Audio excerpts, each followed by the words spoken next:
fathers of Pakistan envisaged was a state based on the principles of the first Islamic state of Medina. And those principles were justice, meritocracy, a welfare state where the state took responsibility for the weaker section of the society, and above all, state to educate its people. So these were the principles which, very lofty principles, why Pakistan came into being. So when we talk about Naya Pakistan, it means going back to the principles of what the founding fathers stood for. And hence the struggle to educate our people, develop our human resources, strengthen our institutions, especially of justice. Sadly for us, some of those principles are more visible in, say, the Scandinavian republics, say in Switzerland, say in New Zealand, than in Pakistan, what was supposed to be an example for what an ideal Muslim state was supposed to be. You've mentioned so many important points that I'm going to go back to one by one. So working on human capital, fighting corruption, empowering the economy. Walk us through the economic agenda of your government now. Well, you know, we have been in power for 60 days. We have inherited two big deficits: fiscal deficit, current account deficit. And so the immediate concern for our government is to increase our exports. We need to increase our exports because we have shortage of foreign reserves because of our current account deficit. We need to get more remittances through the banking channels because there are about 8 to 9 million Pakistanis who work abroad, who are living abroad. So we need to bolster our foreign exchange reserves, immediate improvement in exports, giving incentives to the exporters, getting Pakistanis to send remittances through the banking channels, because then we would have enough dollars. At the same time, clamping down on money laundering. It's a problem in most of the developing world where the money leaves the country through illegal channels. And then create the opportunities for investment. So these are the immediate measures we have been taking in these 2 months. Obviously, to get through this difficult period, we're looking for loans. And that's actually my next question, because with such an ambitious agenda, you require resources. How does your government plan to overcome the existing financing gap? Are we talking about loans, IMF program? What are the options you have on the table? Well, whatever reforms we do today, the impact will be in maybe 3 months, 6 months, a year's time. So right now we need to have loans to go through this difficult period of repaying or servicing our debts for our imports. So we are talking to both IMF, and also we are talking to friendly governments that we could go through this difficult period to get loans. So you might be applying for another IMF program? Yes, we're talking to the IMF. What we are hoping is that we can do a bit of both, get some loans from friendly governments, at the same time get a loan from the IMF, and so to go through this period which we feel we have a tough period for the next 3 to 6 months. I'm going to go back to the point you mentioned in your first answer. So during your victory speech, your main point was fighting corruption in Pakistan and powering the economy. How is your government aiming to ensure transparency so you can revive the investors' confidence in Pakistan and investing in Pakistan? Firstly, Lubna, you must understand that corruption is what makes a country poor.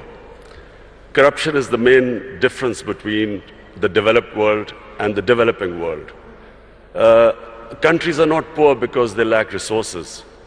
For instance, Congo has so many resources. It's one of the most resource-rich area in the world, as opposed to Switzerland, which comparatively hardly has any resources. The difference is that what corruption does is, it does two things. One, it destroys state institutions.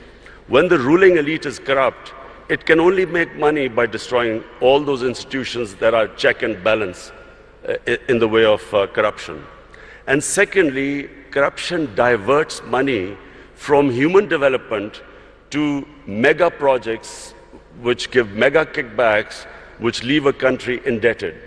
So Switzerland is one of the most prosperous countries in the world because it has very good governance. It has strong state institutions, and it uses the money to develop its human resources. So in Pakistan, the challenge is, how do we strengthen our institutions enough to make it impossible for people to be corrupt, or corruption at a level which is manageable? And secondly, divert the resources to develop our human resources. This is the challenge of Pakistan. So what we've been trying to do since we've been 60 days in power is to strengthen the state institutions, develop meritocracy.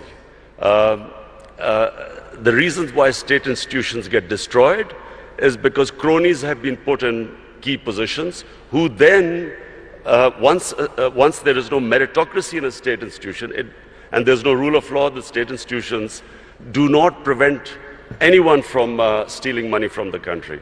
So this has been the main agenda of our party. And then secondly, to prioritize institutions that will help the exporters. So hence we have made all the laws at the moment to help our exporters. Unemployment also is a main concern for you.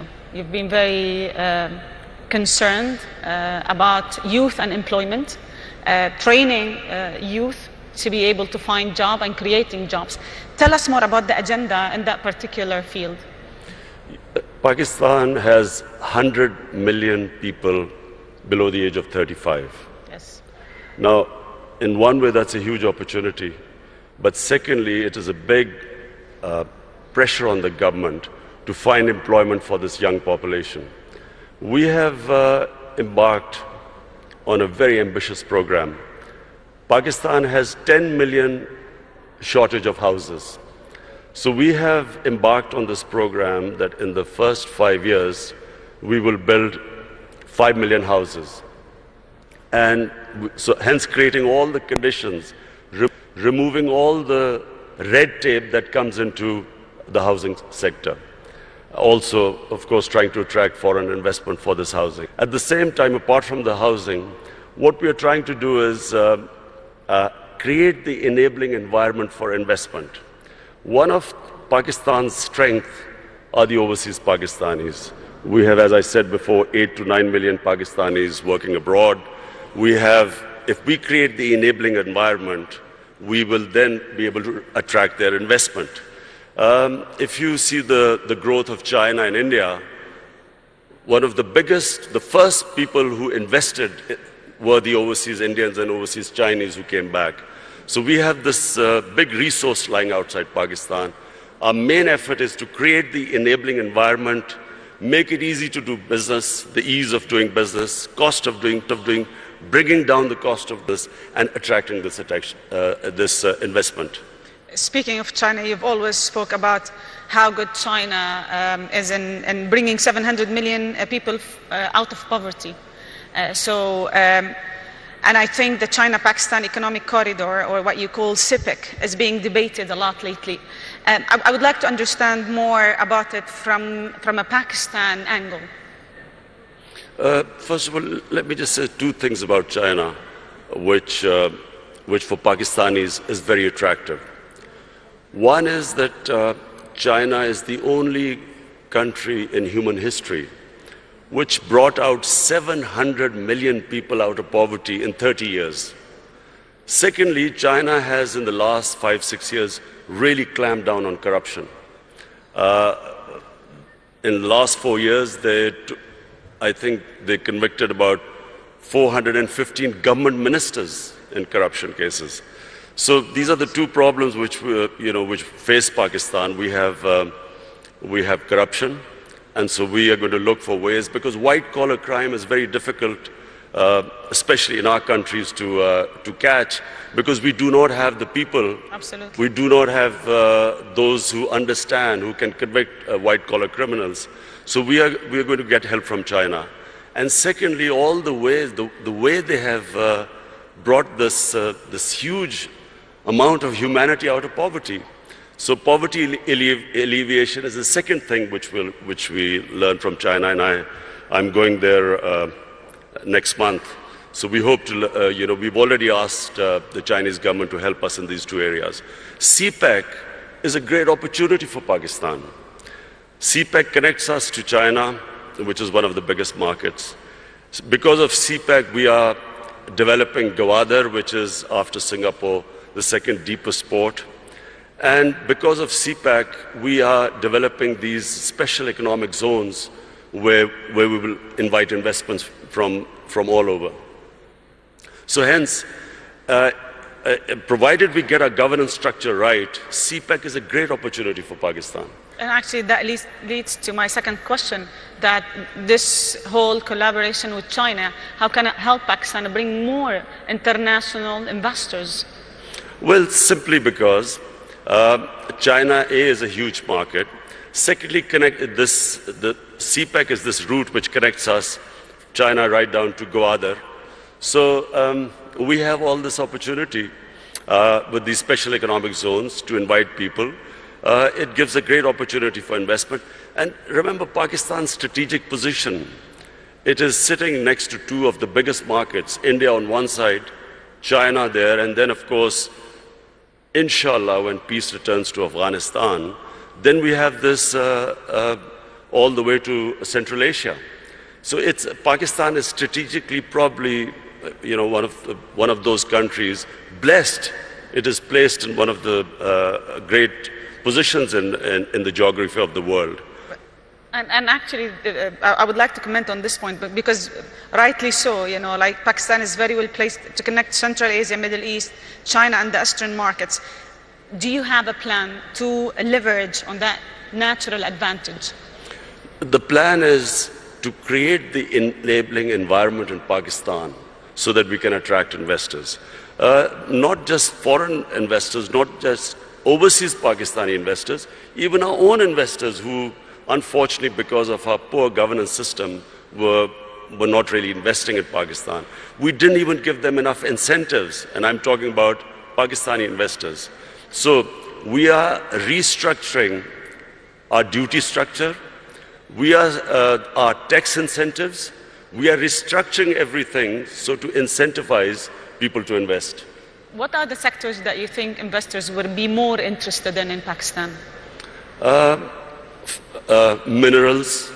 There are vast amount of mineral wealth lying in Pakistan. Coal. We have one of the biggest coal reserves in the world. We have copper reserves, one of the biggest copper reserves. Zinc.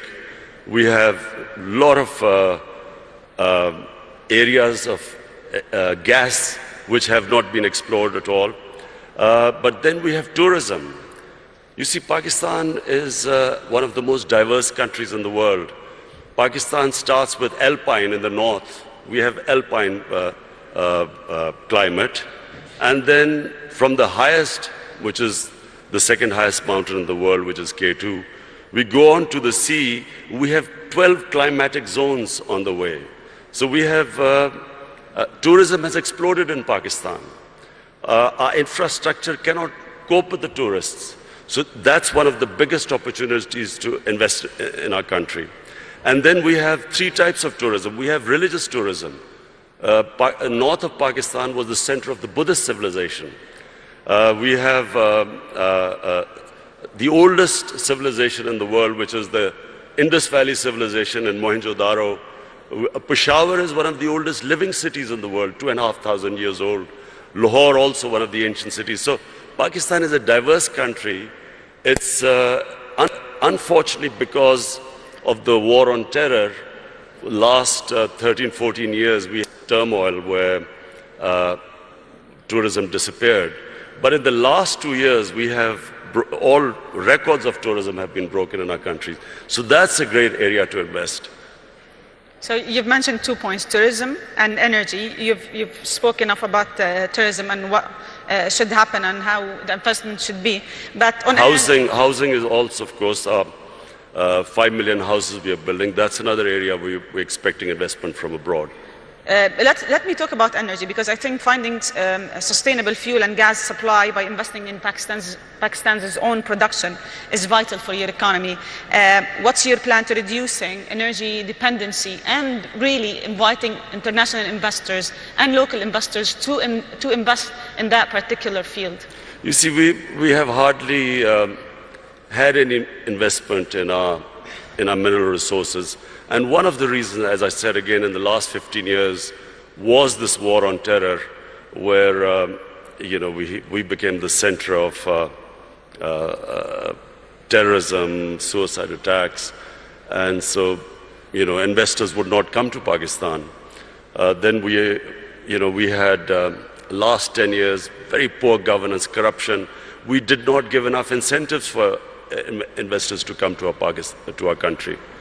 Now, thanks to our security forces, our intelligence agencies, Pakistan has controlled terrorism. It's within Pakistan now, we have really clamped down on terrorism. It's very secure. We still have problems, terrorism coming from Afghanistan, but that's why we are hoping that these peace talks, hopefully peace talks between Taliban and the Americans, we hope that once Afghanistan settles, then not only will there be no terrorism within Pakistan, but then we have this access all the way to Central Asia. So we did not have investment coming into gas, into other minerals, because we had turmoil in our country. Now with peace and stability, we have people coming in. We have some of the big giants in the energy sector now showing interest. In fact, in December, I think Exxon is coming in Pakistan. They're coming back to Pakistan. And also we want to give incentives for the people in the investors in the energy sector to come and invest in our country. Your Excellency, from here, from the FII, what message do you want to give the world about Pakistan? The message is that Pakistan is a country with great potential. In the 60s, Pakistan was growing faster than almost any country in Asia, and that's because we had the best governance system. We unfortunately lost our way. In the 80s, we ended up in what was the Afghan Jihad. We then had remnants of the Afghan Jihad throughout the 90s. 9/11, post 9/11, we suffered from terrorism. And then our governance system also, unfortunately, did not enable us to attract investment. Now, Pakistan, in my opinion, is ready. I repeat, the biggest resource in Pakistan are the 100 million Pakistanis below the age of 35. It's a huge potential in the country. We have a diverse, mineral-rich country, one of the most fertile lands in the Indus Valley Basin.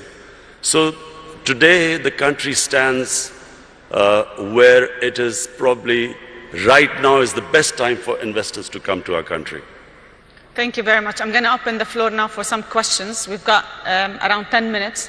So if you have any questions, please just mention your name and your institution.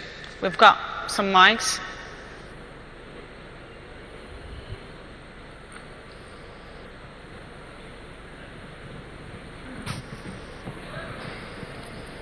I think I was very comprehensive.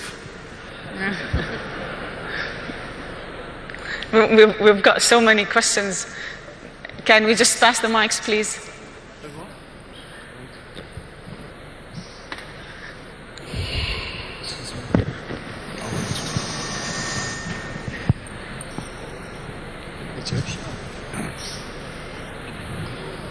Bismillah ar-Rahman ar-Rahim. Your Excellency, welcome to Saudi Arabia. Okay, welcome. Saudi Arabia businessmen are really very much looking at investment opportunities in Pakistan. We have a lack of information. I think we need to strengthen the economic section of the Pakistani embassy in Saudi Arabia so that the Saudi businessmen have full information. We believe, from our experience with the expertise of Pakistanis working in Saudi Arabia, who really shared with us our experience of development, they really show a potential to build a great country in Pakistan, like helping us to build a great country in Saudi Arabia. So we are looking forward to get more information about Pakistan because many Saudi businessmen are interested for investment in Pakistan. Thank you. Thank you. I have spoken to His Highness Prince Salman, and he is already organizing businessmen from Saudi Arabia to come to Pakistan to invest. So we look forward.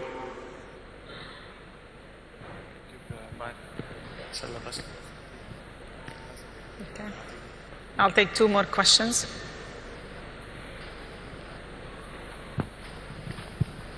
Okay. Hi Imran, I'm Vikram from Tech Mahindra. Very inspirational talk. You did mention about 100 million people below the age of 30. And you mentioned about minerals and oil and gas. Don't you think information technology also could be an avenue for Pakistan? Yes, Vikram. Information technology could be one area where we could not only improve our exports, but also provide employment to our young people. Unfortunately, we did not concentrate like India did in information technology. We've got left a bit behind, but now we are concentrating. We're organizing our IT sector so we can develop it. Yes.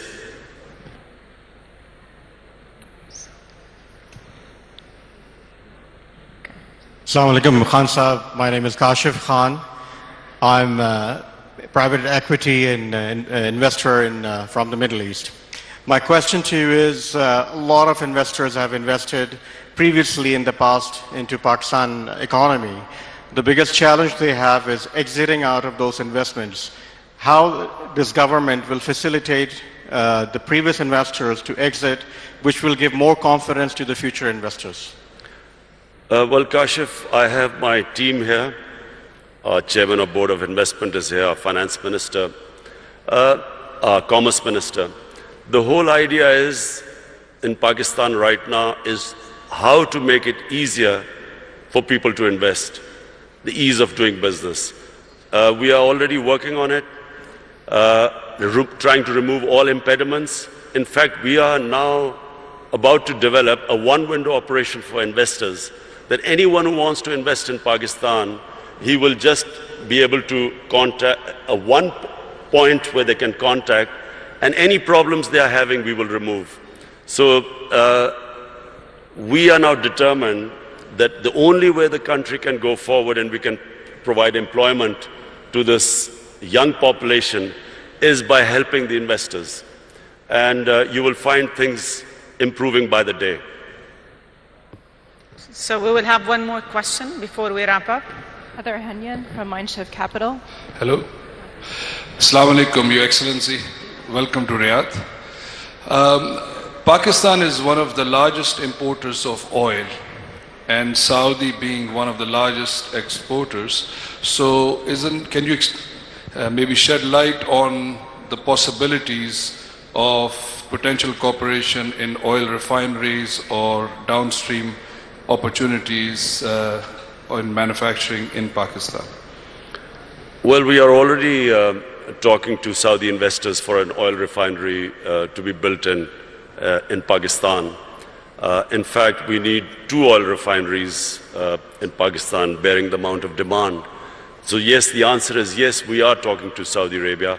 We have already met Saudi investors who just came over to Pakistan. And there is cooperation, and there's going to be increasing cooperation between Saudi Arabia and Pakistan.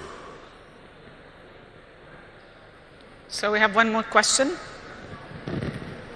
Okay. Sorry, over here. Heather Henyon from Mindshift Capital.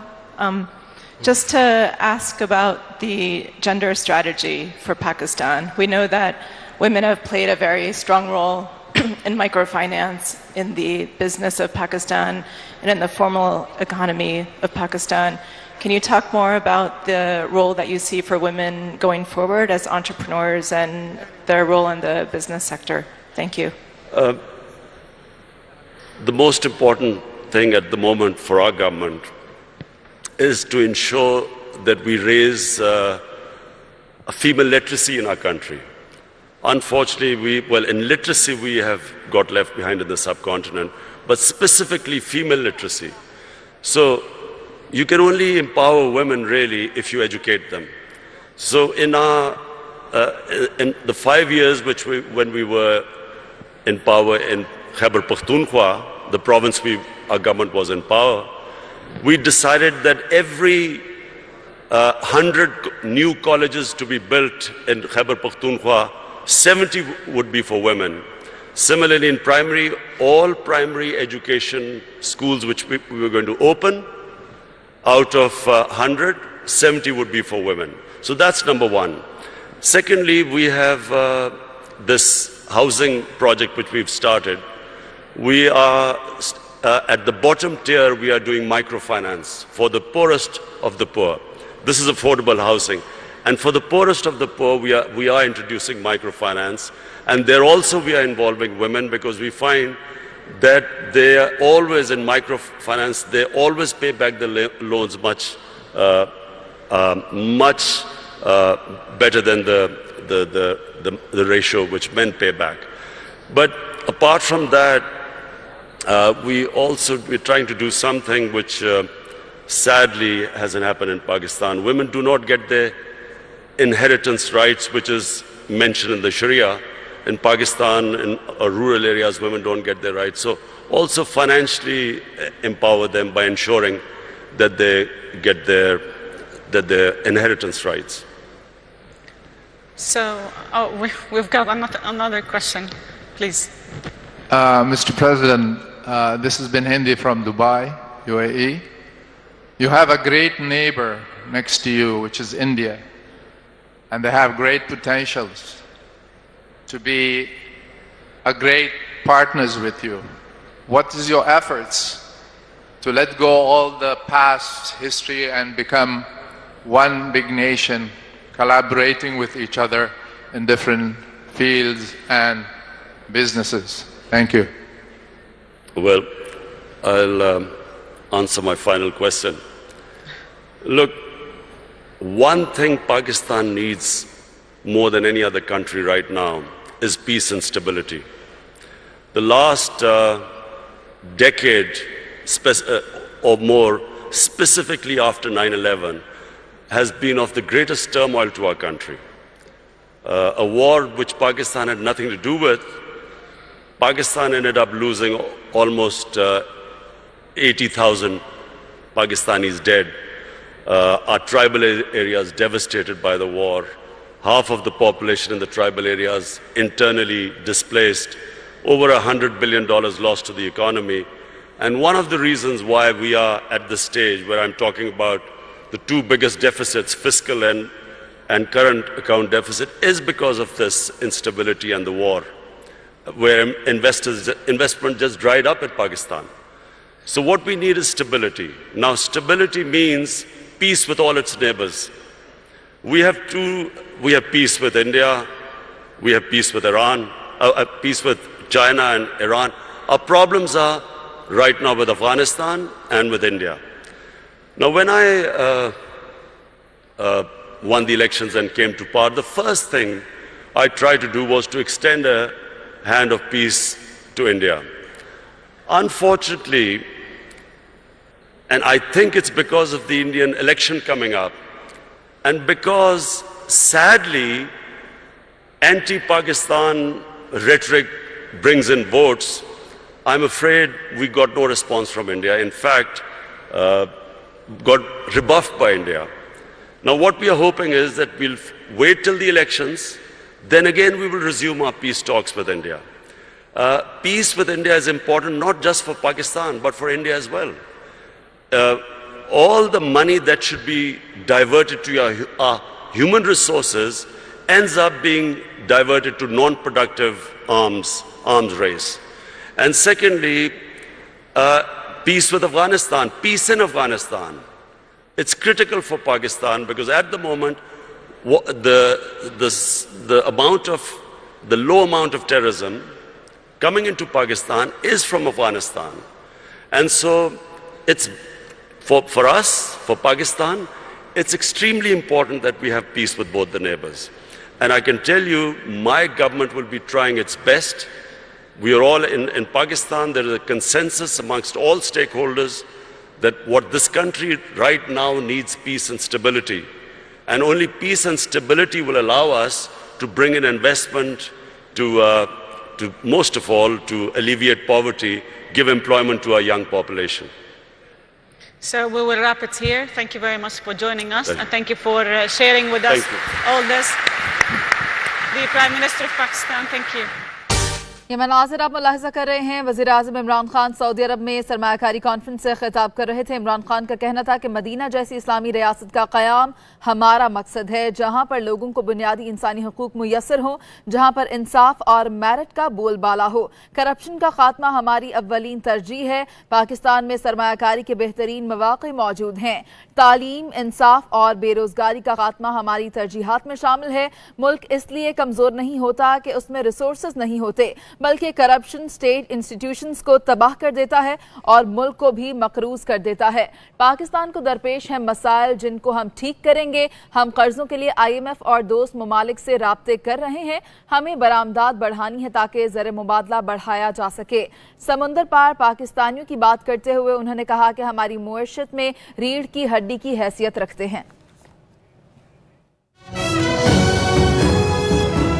Back to the vision of the founding fathers of Pakistan.